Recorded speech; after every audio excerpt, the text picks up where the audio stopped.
मुल्क की हालात जिस तरफ जा रहे हैं, मैं उसकी निशानदेही तो बहुत अरसे से कर चुका था, लेकिन आप मेरी बात मानने को तैयार नहीं थे। जब भी मैंने मुल्क की मईशत का भयानक चेहरा आपको दिखाया, तो आप लोगों ने मुझे मुगल्लज़ात बके गालियां दी कि मैं मुहिब वतन नहीं हूं।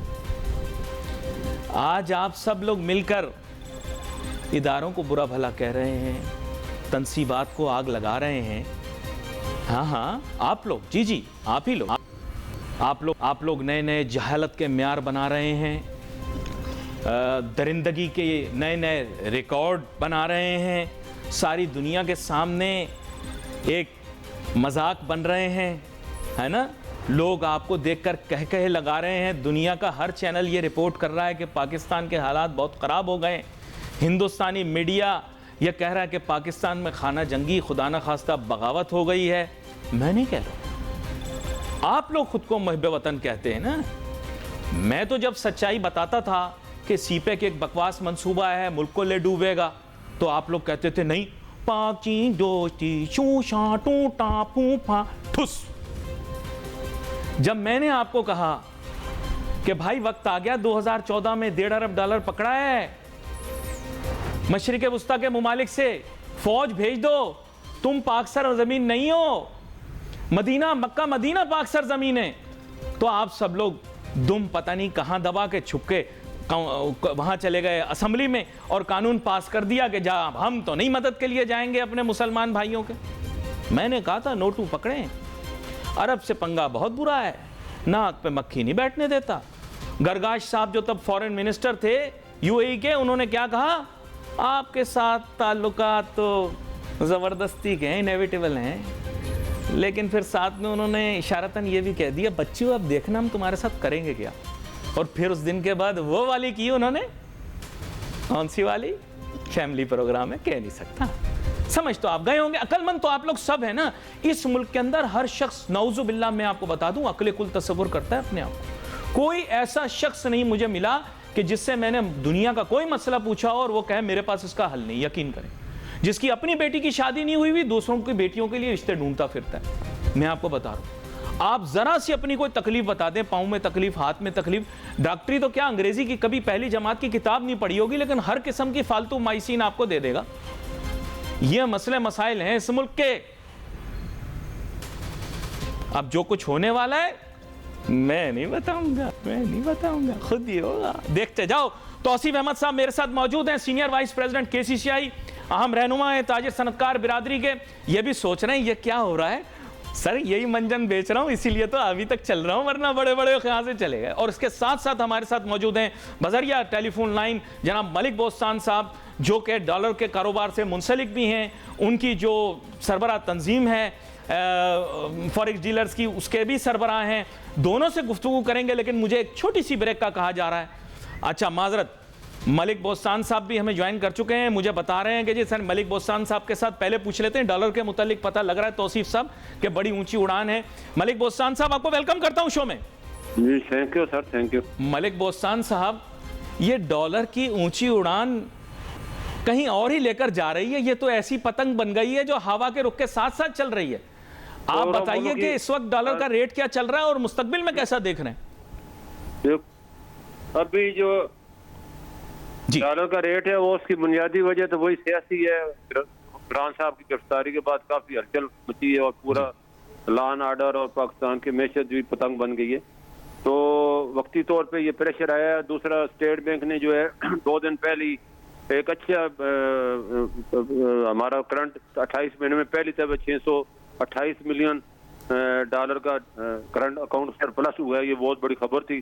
और रुपया 299 से कम होकर 283 हो गया था और वर्कर रेमिटेंस भी $200 मिलियन इस महीने बड़ी थी। अच्छी खबरें थी, लेकिन कल परसों जो वाक़या हुआ उसने सारी चीज़ों को मलिया-मेट कर दिया, खाक में मिला दिया जितनी भी तरक्की हो रही थी।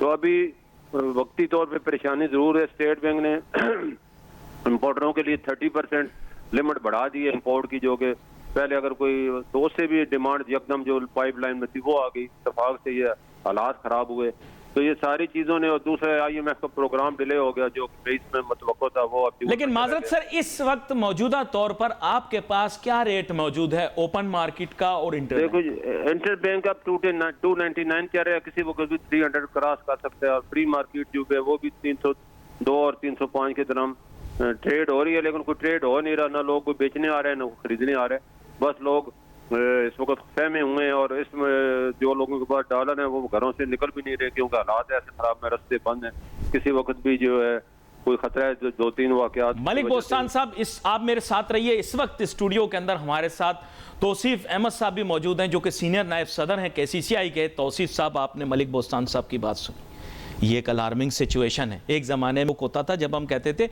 200 से ऊपर जाएगा डॉलर, आज 300 से ऊपर हो गया। बिजनेस कम्युनिटी क्या कहती है, बताइए। बिस्मिल्लाहिर्रहमानिर्रहीम। सर, पहले ही हमारी मईशत जो है वो वेंटिलेटर पे चल रही है, उसके बाद पॉलिटिकल अनसर्टेनिटी ये उसमें और इजाफा कर रही है। अब मसला ये है कि आप पहले ही जो आपकी ग्रोथ नेगेटिव में जा रही है, इंडस्ट्रीज़ बंद हुई हुई हैं, LCs ओपन नहीं हो रही, जिसकी वजह से शॉर्टेज ऑफ रॉ मटेरियल यहाँ क्रिएट हो रहा है, जिसकी वजह से आपका बिकॉज सप्लाई और डिमांड का गैप है, इन्फ्लेशन बढ़ रही है। तो हम पहले ही बिजली की कीमतें डबल हो गई हैं ऑलमोस्ट। हमारा जो मेन रास्ता है एक्सपोर्ट, जहाँ से हमें रेमिटेंस आती है, वो हमारी जो है डाउन फॉल पे शुरू हो गई है, एक्सपोर्ट्स कम हो रही हैं। इसकी वजह कॉस्ट ऑफ डूइंग बिजनेस बढ़ता जा रहा है। अब उसके बाद डॉलर आज से 2 दिन पहले 200 इंटर बैंक में 283-284 पे ट्रेड हो रहा था। आज सिर्फ 2 दिन के अंदर पॉलिटिकल अनसर्टेनिटी की वजह से आज 299 रुपए पे ट्रेड हो रहा है, और ये मजीद ऊपर जाएगा जो हालात इस तरह अगर रहे। आपने जून तक 3.7 बिलियन डॉलर देना है। IMF आपको देख रही है, स्टाफ लेवल एग्रीमेंट अभी तक हो नहीं पा रहा।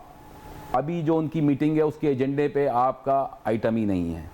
इस वक्त हम पहले ही बहुत ज़्यादा मुश्किलात में फंसे हुए हैं। इस वक्त हमें पॉलिटिक्स को साइड में रखना चाहिए और मुल्क को पहले उस पर रखना चाहिए। इस वक्त तो ये था कि सारे पॉलिटिकल लीडर्स एक टेबल पे बैठते और फैसला करते कि हमें क्या करना है। कभी नहीं बैठेंगे, मुल्क के मसाइल हल नहीं करेंगे, बहुत बड़ा वैक्यूम छोड़ देंगे। तौसीफ साहब, कारोबारी सनतकारी शख्स जो होता है वो कबूतर की मानिंद होता है, उसका सरमाया भी इसी तरह होता है। आप उसके सामने दाना डालेंगे तो चुगने आएगा, लेकिन ज़रा सा उसे ख़तरा महसूस होगा, भले वो आपका अपना भी क्यों ना हो। घबराएगा तो सही, अपने सरमाए को ख़राब तो नहीं करेगा। इस वक्त इन्वेस्टमेंट क्लाइमेट इतना ख़राब हो गया, कोई शख्स पैसे लगाने के लिए तैयार नहीं। आप बताइए क्या होने वाला है? जी देखिए, आपका मेन मसला क्या है? हमारा मेन मसला है 15 बिलियन डॉलर, जो कि हर साल हमारा करंट अकाउंट डेफिसिट होता है। तो वो कैसे सही हो सकता है कि आप इंडस्ट्रियलाइजेशन करें, लोकल इंडस्ट्री सेटअप हो, जो इंपोर्ट सब्स्टिट्यूट इंडस्ट्री लगे। आप मुझे बताएं, इन हालात के अंदर कौन ये इंडस्ट्री यहाँ पर लगाएगा? जो एग्जिस्टिंग इंडस्ट्री है वो 50-60% कैपेसिटी पे चल रही है। फ्लाइट ऑफ कैपिटल बहुत होना शुरू हो गया है, लोग बाहर जाने का अब सोच रहे हैं। हाँ, आप मुझे ये बताएं अपना कि इस वक्त कौन इंडस्ट्री लगाएगा इस मुल्क पे? इस वक्त तो इंटरेस्ट रेट, पॉलिसी रेट आपका 21% प्लस 2% काइबोर ऊपर भी जाएगा अभी 23% पे अगर आपको लैंडिंग होगी तो कैसे वायबल होगा? आप ज़हनी तौर पर तैयार हो जाएं, इससे ज्यादा ऊपर जाएगा अभी। बिल्कुल दबाव है, बिल्कुल 25% की बात हो रही है। मैं तो इस वक्त ये कहूंगा कि इस वक्त हम लोग इंडस्ट्रियलिस्ट बिजनेसमैन जिहाद कर रहा है इस वक्त इस मुल्क के अंदर। आप ये बताएं कि इस वक्त मैं तो सिर्फ एक बात करता हूं कि अगर इतनी इस वक्त इकोनॉमिक इमरजेंसी लगी हुई है, उसके ऊपर ये जो पॉलिटिकल अनसर्टेनिटी ने उसको और ख़राब कर दिया और बदतर कर दिया है। मैं हाथ जोड़ के जो हमारे जो भी डिसीजन मेकर्स हैं, पॉलिसी मेकर्स हैं, उनसे रिक्वेस्ट करूंगा, खुदा के लिए इसको संभालें, वरना ये बहुत मसला बन जाएगा। हमारा तो सब कुछ इस मुल्क में लगा हुआ है, हमारा तो कोई चीज़ बाहर नहीं है, हम तो जो कमाते हैं यहीं लगाते हैं। मैं खुद भी एक इंडस्ट्रियलिस्ट हूँ। आप यकीन करें कि इस वक्त तो हमारी इंडस्ट्रीज जो कॉस्ट ऑफ डूइंग बिजनेस हो गया है, हम वो सर्वाइव ही नहीं कर पा रहे, इलेक्ट्रिसिटी देखें आप, गैस के ऊपर इन्होंने गैस आ नहीं रही, अपना शॉर्टेज क्रिएट हुई भी, हालांकि 158 कॉन्स्टिट्यूशन के हिसाब से जो है पहला राइट सिंध का है, उसके बावजूद हमारी फैक्ट्रियों के अंदर गैस नहीं है। अच्छा, वैसे ही नाजरीन की वजाहत के लिए बता दूं, वो इस वजह से कहते हैं क्योंकि एक ज़माना था जब सूबे में बलूचिस्तान के अंदर अक्सरियती गैस निकला करती थी, अब सूबा सिंध के अंदर जो है वो जो मुख्तलिफ सेक्टर्स हैं गैस के, वहीं से गैस मिलती है। और जो जैसे सर बयान कर रहे हैं तौसीफ साहब कि अब आईनी तरीके से जिस सूबे से पहले निकलती है उसका हक पहले आता है। तो मैं वजाहत कर दूं कि वो पाक स्टडीज़ की किताब में बहुत सारी बकवास लिखी हुई है, तो पाक स्टडीज़ की किताब में ये बकवास भी आज तक लिखी हुई है कि सुई गैस सही मुकाम से ही मिलती है गैस, तो ऐसा नहीं लिखी हुई है, लेकिन उस पर अमल नहीं हो रहा, अमल नहीं हो रहा। यहाँ पर जनाब मलिक बोस्तान साहब भी हमें ज्वाइन कर चुके हैं दोबारा से। मलिक बोस्तान साहब, बात कुछ ऐसी है, मलिक बोस्तान साहब, डॉलर की ऊंची उड़ान तो है, माशी हालात बहुत ज़्यादा ख़राब हो चुके हैं, सियासी हालात को माशी हालात के साथ जोड़ के देखा जाए तो और भयानक चेहरा सामने आएगा। आप मुझे बताएं, क्या हुकूमत इन चीज़ों से लाइल्म है कि वो इस मामले में कोई एक्शन लेने के लिए तैयार नहीं है? सियासतदान इमेच्योरिटी का इजहार कर रहे हैं, अपना मुख्तसर तज्जिया दें।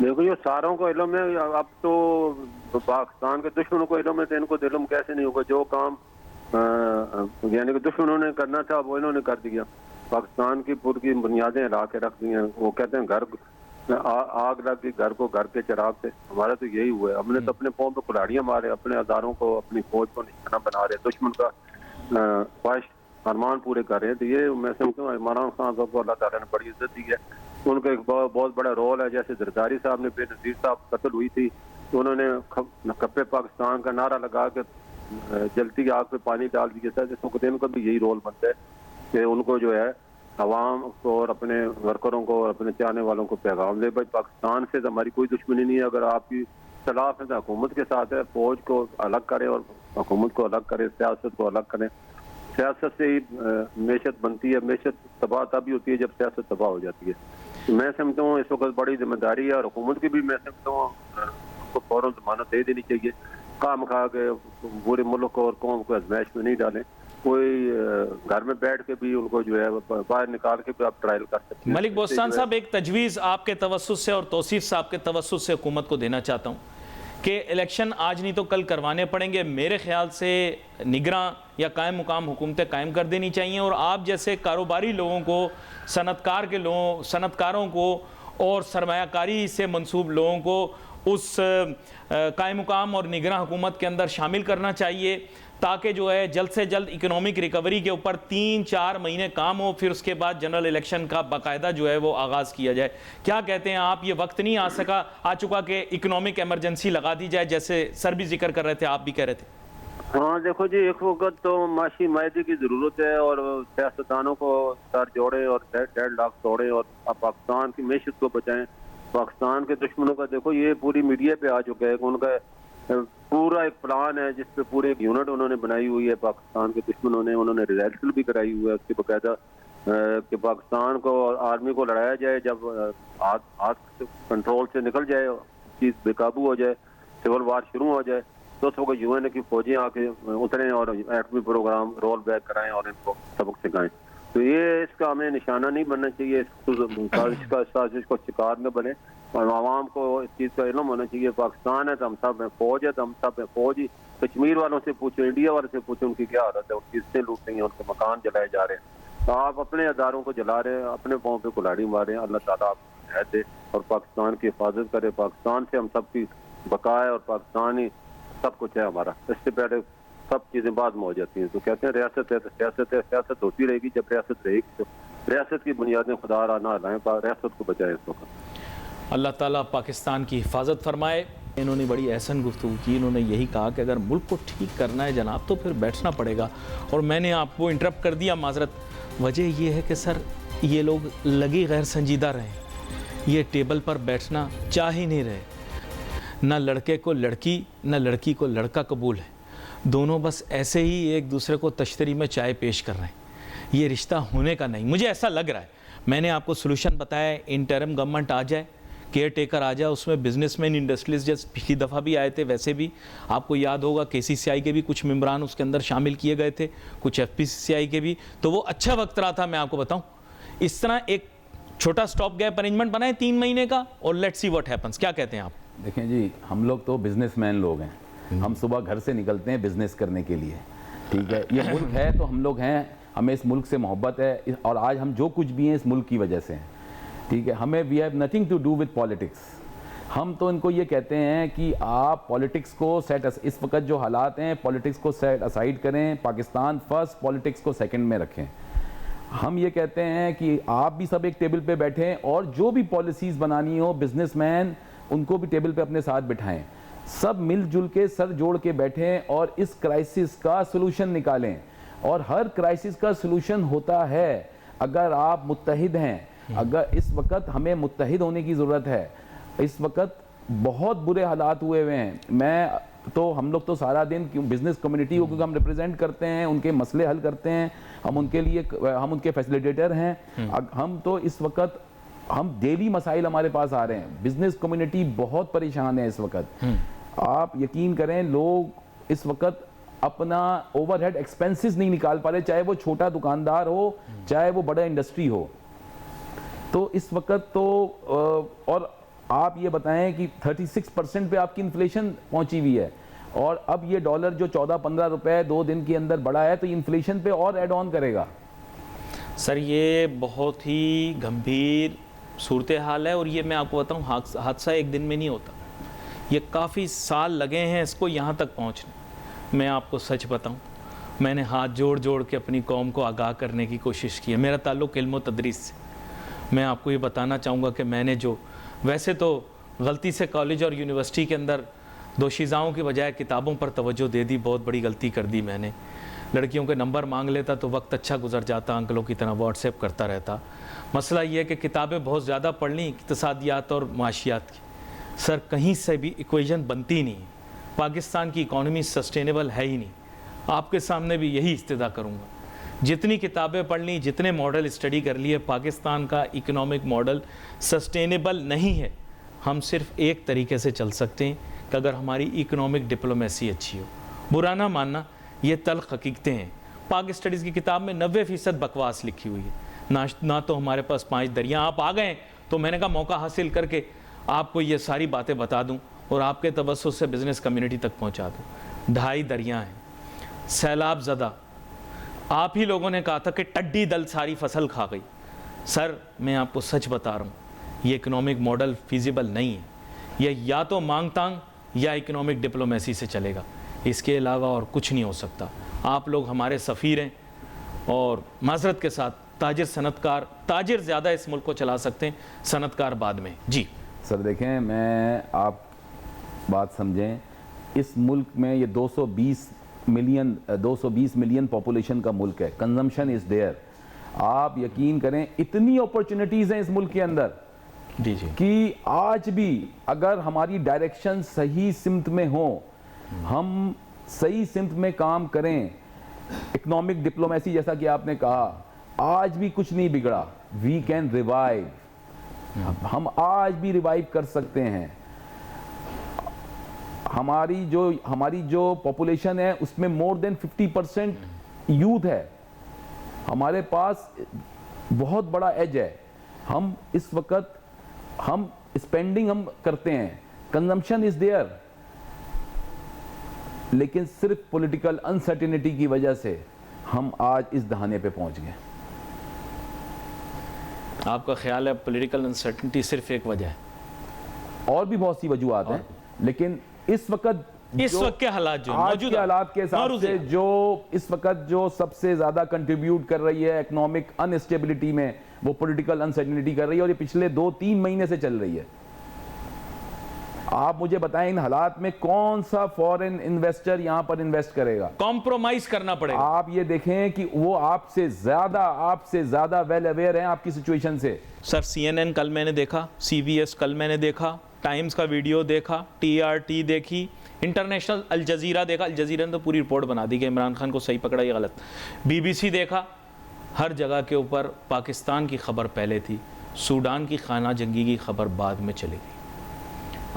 मैं पाकिस्तानी कौम से हाथ जोड़कर गुजारिश करना चाहता हूँ, आप लोगों ने कभी मेरी बात नहीं सुनी। यकीन करें, मैंने आपको बहुत समझाया, सत्यानाश हो जाएगा। थोड़ा कंप्रोमाइज़ करना पड़ेगा। बेनज़ीर साहिबा की किताब थी, उस किताब का मौजू आपको बता दूं, सहगल साहब, मुझे नहीं पता सियासी तौर पर कोई उनसे इख्तलाफ करे, इत्तेफाक करे, रिकन्सिलिएशन, थोड़ा सा गिव करना पड़ेगा सबको, इदारों को भी गिव करना पड़ेगा, गिव इन करना पड़ेगा मुल्क की सालमियत की खातिर।